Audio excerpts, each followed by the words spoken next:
Hey everybody, this is Stuart with Wine on the Dime, and today I'm going to be reviewing the 2021 Costa De Oro Pinot Noir Rosé. It's from Santa Maria Valley, California. It is 12.8% alcohol by volume, and Costa De Oro is going to be the guest for this Thursday's Pink Society chat at 8 p.m. Central.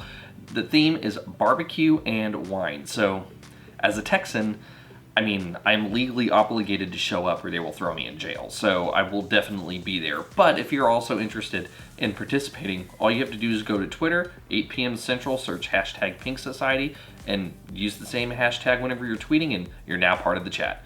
With all that being said, let's get to this wine. Screw top, +1. Okay, now we'll get to the wine. All right, so from a color standpoint, I'm gonna give you a pale pink orange, formerly known as salmon, no artifacts, no cloudiness. And I'm wondering now, I'm thinking about the salmon thing, is that because there's some like salmon that's like super like red and other ones that are pink and orange? When you're looking at the fillet, like, is that the difference between wild caught Alaskan salmon versus like farmed Atlantic salmon? Or I don't know. Anyway, that's just a random thought. All right, so on the nose. Oh. So the first thing I'm getting here is a little bit of strawberry, a little bit of raspberry, but there's also like nectarine.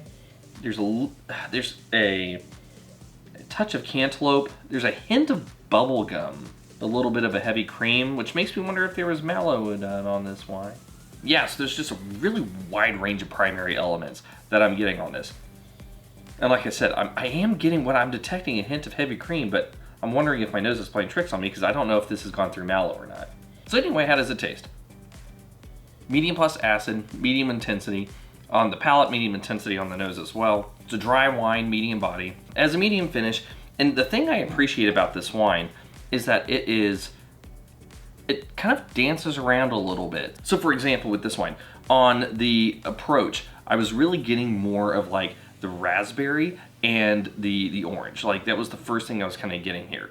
On the mid palate, I was getting more of those strawberry notes with a little bit of like a red cherry, which I was tasting, but I didn't necessarily get here. So there's a little bit of that element as well, but it was really more of those kind of berries and that bubble gum. And then going into the finish, I got more orange, and there's like a little hint of like that nectarine. And then right as everything was about to stop, I kind of got hit with all those elements there, good 5 seconds or so, and then things started dropping off. So at that point, I kind of called the finish. But it does have this little play where you're getting different things during different parts of the tasting experience.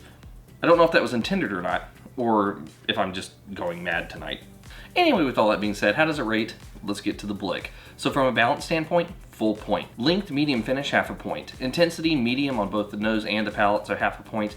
And in terms of complexity, I'm gonna go ahead and give you, well, I'll give you, oh, this is hard. So I think what I'm gonna do is I'm gonna give half a point for complexity for that wide range of primary elements. I would like a more solid secondary quality in order to give another half point here on a 2021 vintage. So half a point. So in the end, you're solidly good. This is a good bottle of wine. And what would I pair this with?